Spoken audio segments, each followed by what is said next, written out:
Hi, OJ. I don't know how much longer I can keep quiet. Before you sow that seed, before you trust your pastor, before you bow and say Amen, listen to me. Every Sunday, people call my husband man of God. They kneel before him, they trust him, they believe every word that leaves his mouth. But if they knew what I know, if they had seen what I have seen, would they still kneel? I've been married to a pastor for 4 years now. But every day, I feel less like a pastor's wife and more like an accomplice to something dark. I see the lies, the deceit, the manipulations. And the worst part, the same people he claimed to be helping are the ones suffering the most. You see, the money we live on, the same money that feeds our children, pays for our comfort. It comes from the people in his church.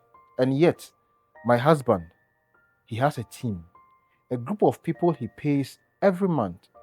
Their only job is to spy, to sneak into the lives of our church members, dig up their struggles, and bring the information back to him. And then on Sunday morning, he stands before the congregations, eyes closed, voice shaken, and declares, God has revealed something to me. Hmm. It's all an act, OJ. Every single so called prophecy is nothing but a well rehearsed gossip, dressed up in holy language. I have told him time and time again that this thing is wrong, that this is deceitful, but he just laughs and tells me, that's how you stay relevant in this ministry. Hmm. And if only that was the worst of it. At home, this man, this man of God, never listens to gospel music. Not once. It's always worldly songs, the same ones he condemns from the pulpit. But let one of his church members visit, and suddenly it's gospel worship on repeat, a performance and a lie. OJ, we have children. I fear for them. I fear for what they will grow up learning because their father, the man leading a church, spends church money recklessly. He will ignore the needs and struggles of members, but travel all the way to Accra just to party, to drink, and chase women. And the worst part, the fake miracles. OJ, I have seen things that make me question everything. My husband has people planted in the church to fake prophecies. He gives false hope, plays with the people's faith. There was one time he told a woman that God had revealed to him she would be traveling abroad very soon. This woman was so happy, so convinced that she gave testimony in church. It's at this point that I would ask that you subscribe to the channel, share a comment, and like the story, because that is the only way you encourage me to bring you more stories and confessions. Please subscribe. Let's go. What she didn't know was that my husband had arranged with a friend in Accra to call her, pretending to be someone offering her a travel opportunity. She believed it. She sold her shop, preparing for a new life.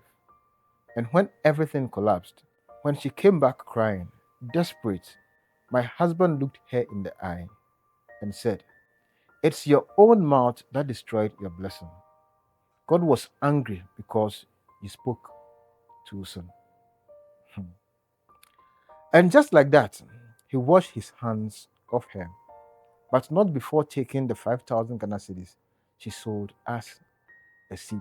Every Sunday, he stands before the congregation and claims there is no money in the church account. Meanwhile, he is building houses, houses the members don't even know exist. He has cars they will never see. But if a struggling member needs just 500 cedis for a school fees or medical bills, he refuses. I had to step in once because he couldn't help someone in need. OJ, I'm not condemning him. I'm just scared for him. I'm scared for what this level of deception will bring. I know the wrath of God is real, and I know one day everything will come crashing down. But what can I do? He doesn't listen to me. He is too deep into this life.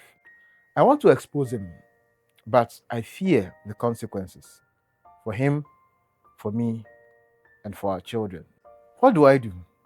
OJ, how do I make him change without bringing everything down? Because right now, I don't just hate what he does, I'm starting to hate the church myself. Ladies, before he wipes you under with a white handkerchief after sex, make sure you watch this story.